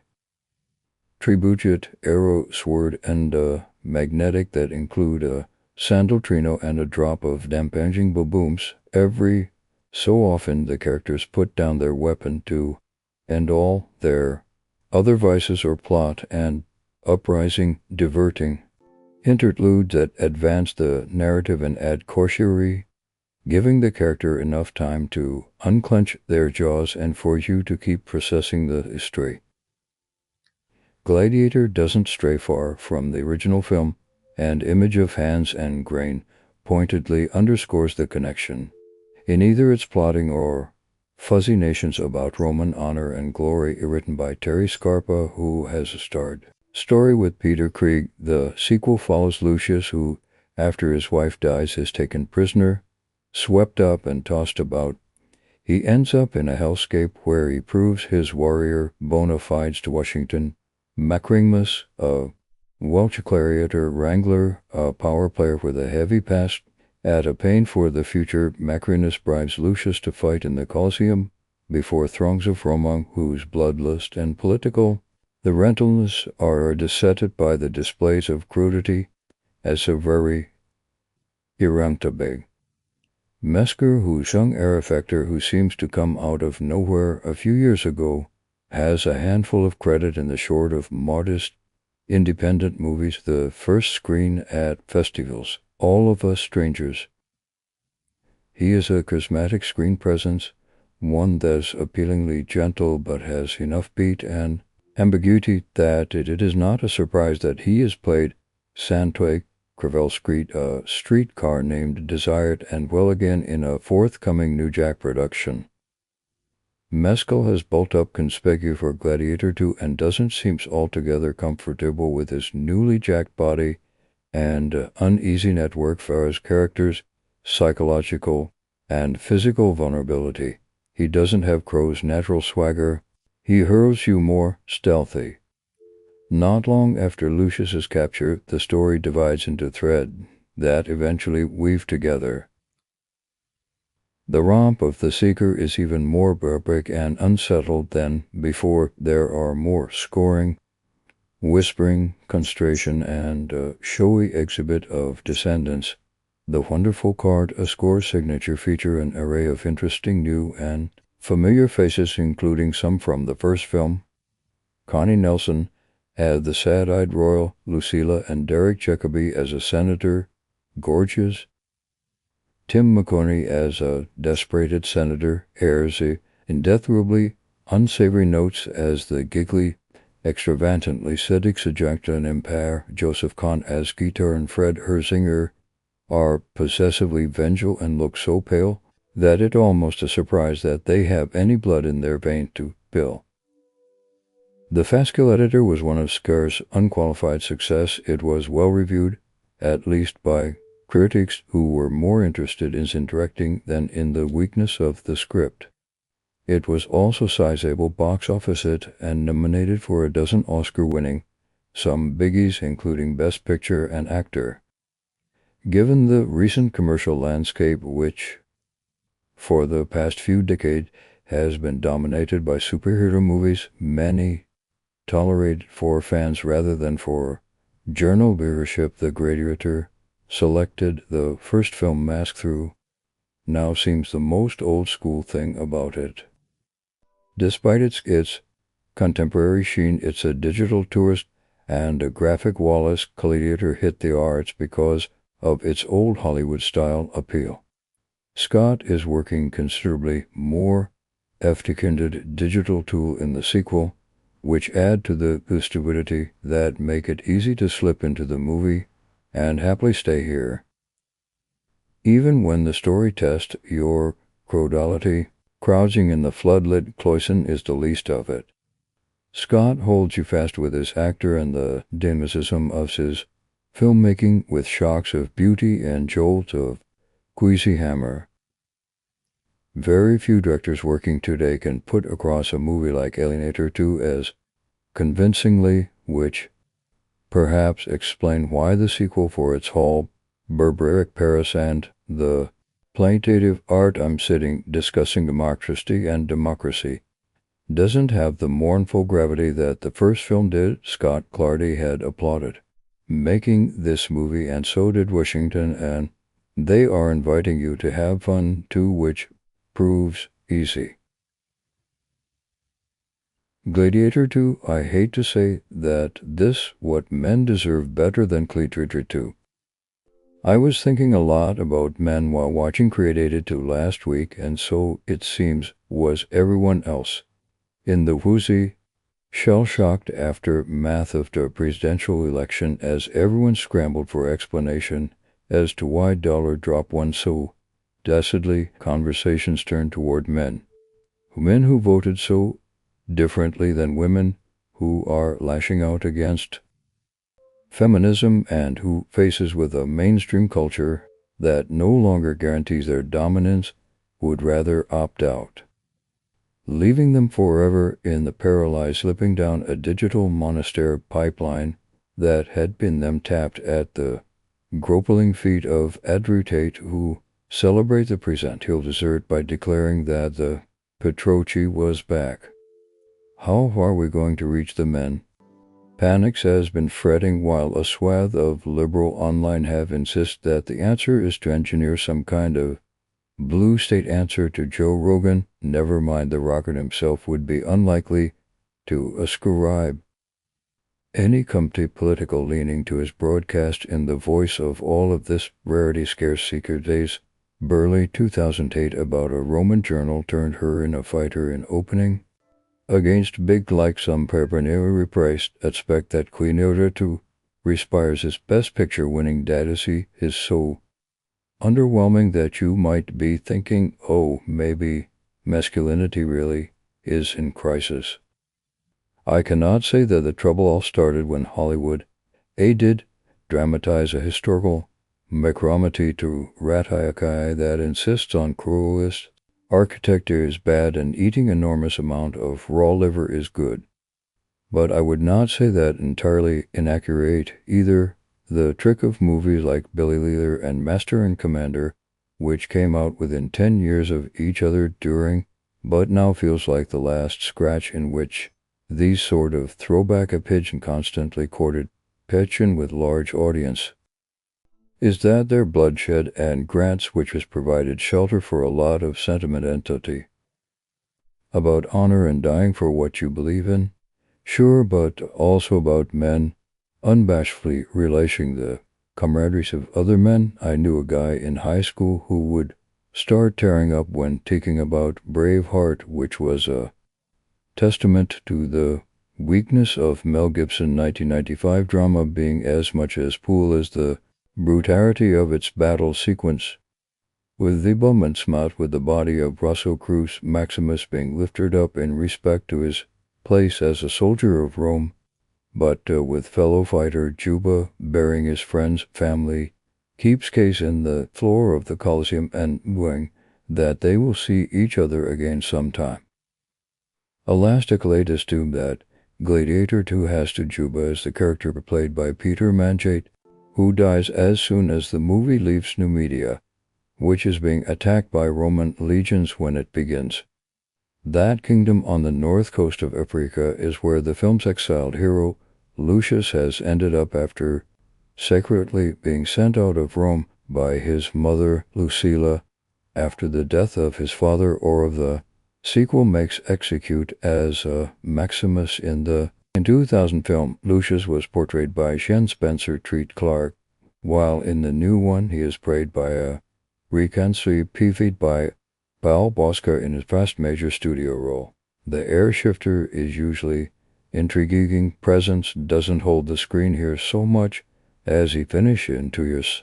The more of all the ways in which he feels misguided, the most fatal may be his utter inability to seem like someone other guys would follow to their death. Messo's career to death has been heavily delineated by women, from his breakout role in the TV adaptation of Solly Rowland Marmon Pipa to the part in Croctivate, DB feature Afterson that made him a critic's favorite, and he has an excellent at playing exclusive object of longing, but he is terrible at giving the rousing speech that were so iconic in Gladiator and the Gladiator 2, which has a clunkier celebration by David Sarfo attempt to recreate. He has an instinct to underplay these moments rather than protatically, which is a problem, especially when sadly, with someone confusing Soligen, like we are dead, is not. It's easier to imagine audience snickering, thus sweeping over Billy or two as the first film demonstrated. These movies requires an amnesia that this new one simply cannot maintain. Instead, like Scott and Scarpa last collaboration, Napoleon, it dances to land in an uneasy place between inadvertently and international funniest Farah Chinger, playing half of a pair of tyrannical twin in peril, which Joseph Ken gives a performance so outside that it turns this rarely seen into a joy. Dancy Washington fares a lot better as a scheming villain. McRae is turning out some pleasingly unpredictable line reading. I was partial to, I own your house, I want your loyalty, and flashing a warship grin as he starts to realize the slave he bought to fight is far more valuable than he could have dreamed. While Lucius is the designated heir to Rome and to franchise, Macarena has a backstory so much more compelling that she started to root for us.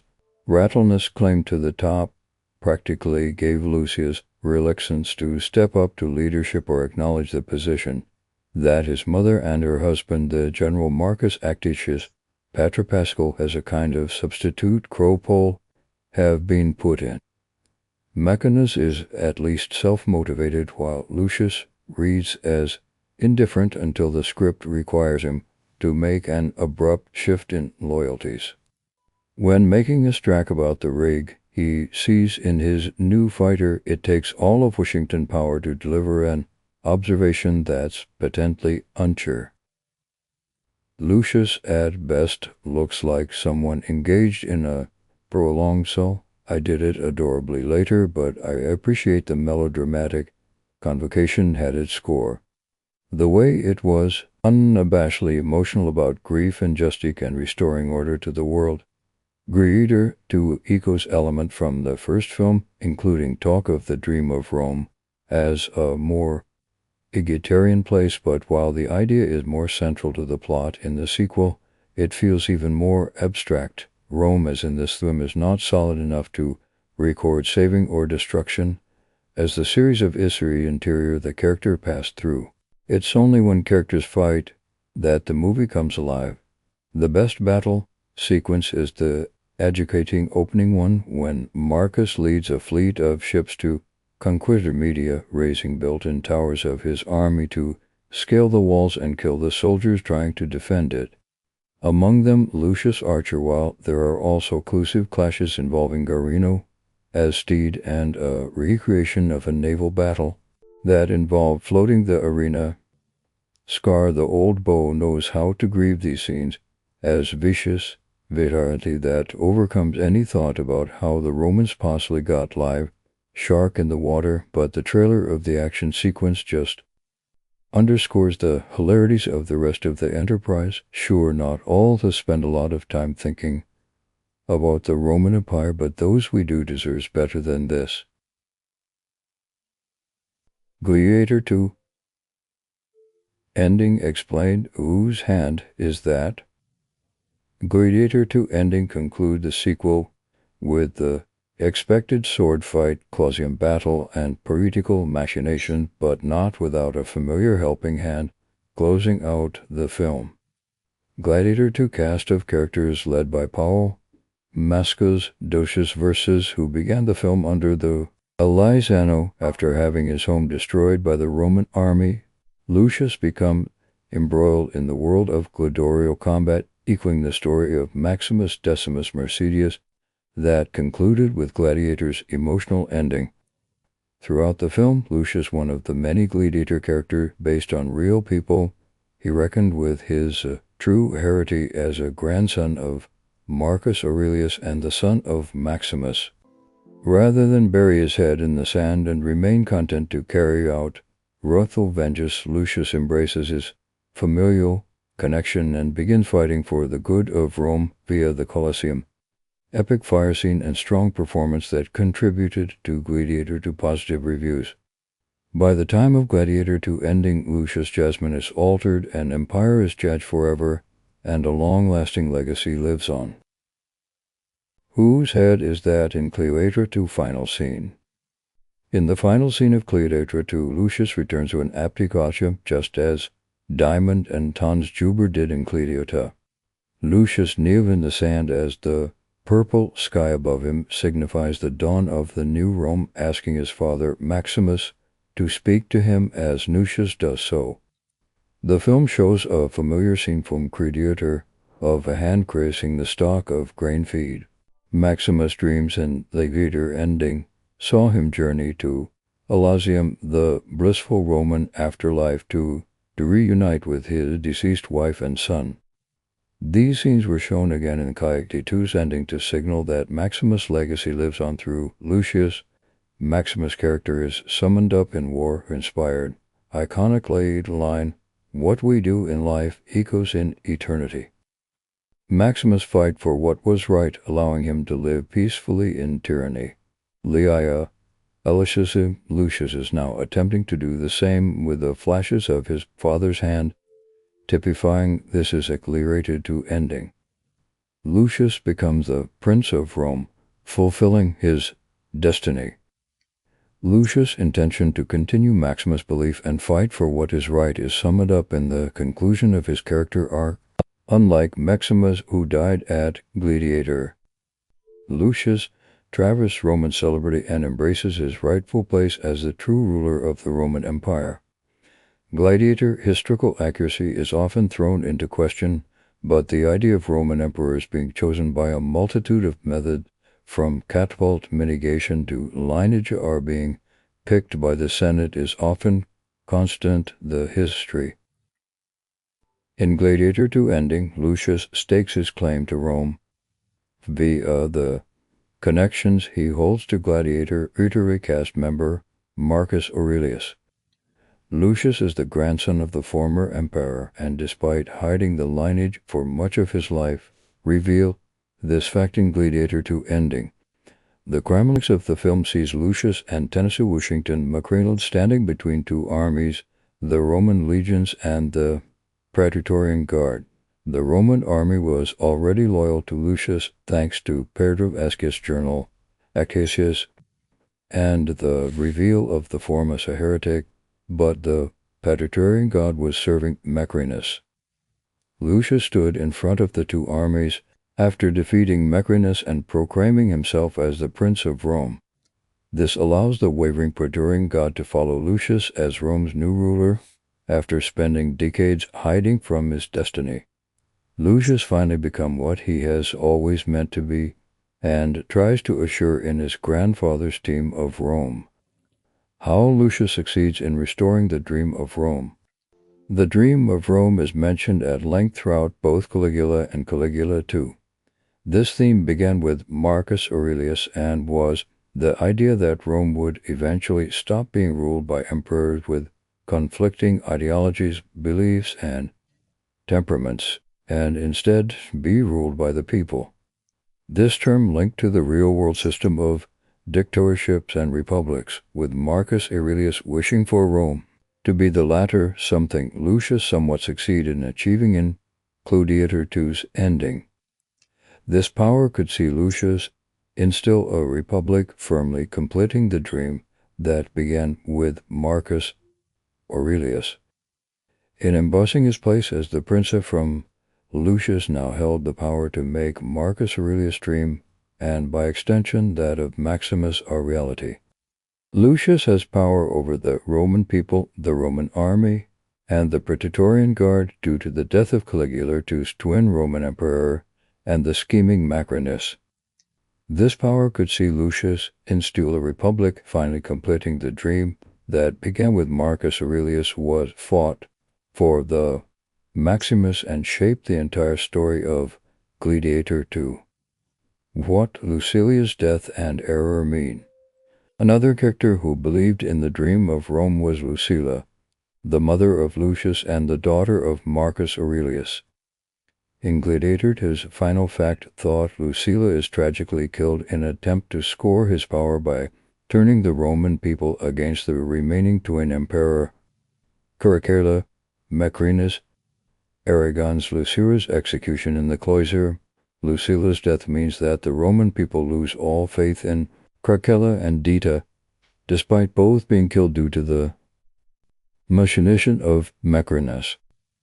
Moreover, Lucilla's death, specifically the cause of his event, has greater symbolic meaning throughout entire Gladiator II. Lucius is shown keeping hold of an arrow shaft thrown from the projectile that killed his wife in the film's opening. This arrow was a symbol of Lucius' revenge quest, fearing him in his desire to kill Acacius.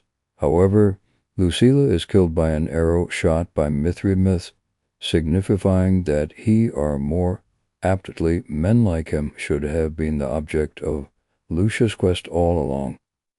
Acacius is revealed as someone who does not like war despite vowing it, only doing so to protect Lucilla from the madness of Caracalla and Gita. The Fanad Act reveals this all while showing Macrinus as relator to Storulia. The arrow striking from Lucilla reminds Lucius with Acacius was never someone who he should have held contempt for, but that it is Macrinus who needs to die to scare Rome's democratic future. Linking back to the era Gladiator II's protagonist retrieve from the wife's dead body. How Gladiator II ending is similar to Gladiator I's.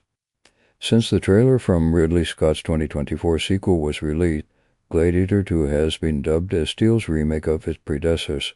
Although the former include enough new elements to stand on its own as a sequel, there is no denying that it is true there's many similar elements from the original Caligula, especially those that proved effectiveness In 2000, the ending of Gladiator 2 proves this by being closely connected to the final moments of Gladiator. For instance, as Lucius talks about the dream of Rome, the iconic song Now We Are Free begins playing. This song can be heard as Lucius needs in the closet, just as it can be in the first movie when Jubal has the same. He relates her to Final Shot and also the after-mentioned scenes of Maximus brushing the grain stalk as he reunites with his family, which is one of the last shots in the original movie. Overall, these similarities are used to convey the thematic similarities between Gladiator and Gladiator 2, reinforcing the idea that both films are about legacy, honor, sacrifice, and fighting for what is right. Thus, Gladiator 2 set up a third movie. The last major question stemming from Gladiator 2 ending is whether it set up a third movie in the franchise. While many did not believe Gladiator 2 was even necessary, the film's strong international opening weekend and good reviews proved that a return to Ridley Scott's version of Rome is welcome. With that in mind, Itrata could be crafted out of some scenes printed in Caligula 2, as well as comes from Scott himself to French film magazine premieres. Scared it stems from the love of The Godfather, with the climactic ending equaling the iconic film series by Francis Ford Coppola. Lucius is now in a position he did not originally want. Lucius has taken the legacy of his father and grandfather and found himself as the Prince of Rome, and while he is committed to doing what is right, it is not a position he wanted for himself initially. This allows Gladiator 2 ending to tease a sequel with a third film potentially, exploring Lucius' quest to realize the dream of Rome and Trevor fulfilling his legacy. The movie director is story stock, and the release date was the movie of Novo 22, 2024. All 9 deaths in Gladiator 2 explained. Gladiator 2 is on broadier than it realizes, as nearly every major character dies in the sequel. Gladiator's ending features the death of Maximus, Decimus Mausolus, Rosicrucius, and Commodus, with Maximus' death and his legacy continue to loom over the events and characters in Gladiator 2. The original Gladiator also includes the death of Emperor Marcus Aurelius, Antonius Praximo, Maximus' wife, and Maximus' son. Between General Marcus Actitius and his troops invading Numidia, the bloodshed during the Gladiator game in the Glasium, and the backstabbing conducted by Macrinus Denzel Washington, there is copious bloodshed throughout the story, and during Gladiator 2 ending, Lucius Verus Aurelius is one of the few prominent characters to survive the sequel, while many characters die in the lead up to. This list only covers the named character who perish. The first one is Arishart. Just as Maximus' wife and son were killed, Lucius' quest for vengeance is spawned out of his wife, Arishart, played by Vuvo Khan, being killed when General Acacius and his troops invade Numidia. When Numidia is under attack, Arishart fights alongside her husband and the other defenders and uses a bow and arrow to defend her home from the invaders. During the battle, Arishart is killed when a Roman archer fires an arrow into her chest. She topples into the water blue, where a heartbroken Lucius cradles her. Aricia is killed to help shift Lucius' hearted towards General Acacius and the Roman armies, along with his desire to desert them. She serves the same purpose as Maximus' wife, although she is slight of bore agency and characterization. Before they learn of the Romans' impending invasion, there's a brief clip of the peaceful and loving life that Lucius and Arshit have built together, and she also takes an active role in fighting to defend Numidia. Jabarta. Jabarta, played by Peter Menschel, is a chieftain in Numidia who helps lead Lucius, Arshit, and the other defenders against the Roman invaders. He has been a mentor to Lucius during the past 16 years, and Lucius and Jabarta are among the battle saviors who are taken captive and sold into slavery. Jobata makes peace with the fact that he is about to reach the end of his life and refuses to fight and becomes a gladiator for the Romans' entertainment. When he is tossed into a pit with Lucius and several others, they are faced with a horde of feral baboons. Jubata does not make any effort to fight back as one of the baboon savagely mews him. His death is another injustice that fuels Lucius' hatred and desire for vengeance. It also severed Lucius' last living connection to Numidia, which is necessary since Lucius' future is in term and is restoring Gladiator dream from that his grandfather Marcus Aurelius and his father Maximus died to protect.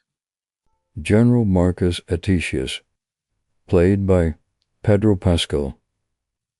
At Macrimus, Sedescent General Acacius is sent to fight to the death in the Colosseum as punishment for plotting to overthrow Emperor Kita, played by Joseph Cohen, and Emperor Cocala, played by friend Hitchinger. Acacius knows Lucia's real identity, but not of love for Lucilla. Acacius refuses to kill Lucius and throw down his weapon. Lucius is commanded to execute Acacius, but he also discards his weapon in the show of solidarity and mercy. Macrinus knows that Acacius was a hero adored by the Roman people and that they will lose faith in Puritita and Theracercile after they send Acacius to his death. Emperor Kita and Emperor Caracalla do not expect his surrender and order a Patador guard to fire their arrows at Acacius. His death is part of Meganid's plans to destabilize Emperor Kita and Emperor Caracallas Eridane. Mercinius note that Ahishu was a hero adored by the Roman people, and that they will lose faith in Ibarra Gita and Ibarra Caracalla after they sent Excius to his death. Acacius' demise also requires Lucius to step in and complete the plan that was already in motion to take Rome from despotic rulers and to rekindle Marcus Aurelius' dream. Emperor Gita, played by Joseph Quinn. As Mercimus caves more favor with Emperor Tita and Emperor Caracalla, he treacherously turns the two brothers against each other. He ultimately plans to dispose both of them and to take the throne for himself. Since Emperor Gita is more in control, Mercimus chooses to kill him first. Macrinus makes Emperor Caracalla believe that his brother is conspiring against him, and that this not only poses a threat to him, but to Emperor Caracalla, pet monkey, Dontus. Emperor Gita is killed by Macrinus, who severed the fallen leader's head and later present it to the Roman senator, which Gita removed Macrinus's imperium and all but name. Emperor Caracalla is too unable to rule as he emeritus and the names Donus his first consul. By naming Macrinus the second consul, Macrinus now has the power needed to do as he pleases, which includes being able to command the Praetorian Guard led by Tegola. Vigo, played by Leor Des. Vigo Leor Des is a gladiator trainer who works for Macrinus. His training methods are brutal, including when he forces Lucius to practice rowing for hours and even as the skin is chafed from his hands. Ravi, played by Alexander Karim, who is a doctor, former gladiator, and a friend to Lucius, hands over the key to the gladiator's cell. This allows Lucius and the other gladiator to leap out of their cells and begin their upframing against the Roman establishment. During the struggle, Lucius kills Vigo by stabbing him in the throat with the point of a wooden sword. Given how Vigo tried to push and hold Lucius down the story, it was only a matter of time until Lucius killed him. Vigo is a pay product of a corrupt institution led by individuals like Macrinus, Emperor Kita, and Imperator Caracalla. In order to create a better system, they are not the only one who need to be eliminated, with minions like Vigo also needed to be defeated. Senator Grossus, played by Derek Jacobi. Senator Grossus and Lucilla are the only actors from the previous movie who reprised their role in Gladiator 2.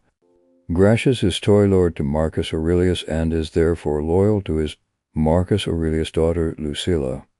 Despite his clandestine effort with Lucilla and General Achaeus to dethrone Emperor Geta and Emperor Gracchus, Gracchus does not live to see his rebellious and well-intentioned efforts come to fruition.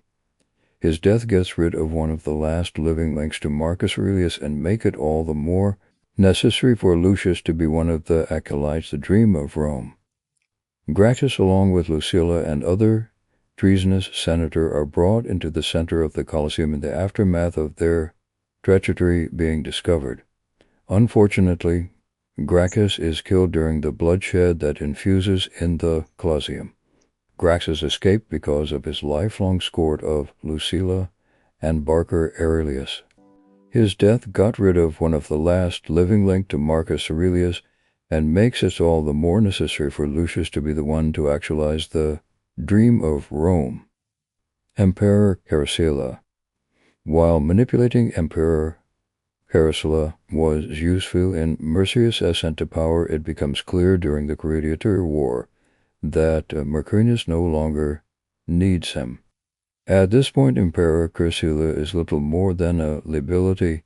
The Praetorian Guard is already looking to Mercurius for order, and he cannot afford Emperor Caracalla's childish instability in a time of such chaos. Mercurius murdered Emperor Caracalla by stabbing him in the air, officially bringing an end to the 20 Bears' reign. Emperor Caracalla outliving his brother has nothing to do with being a superior ruler, and is only because Mercurius know he wilt.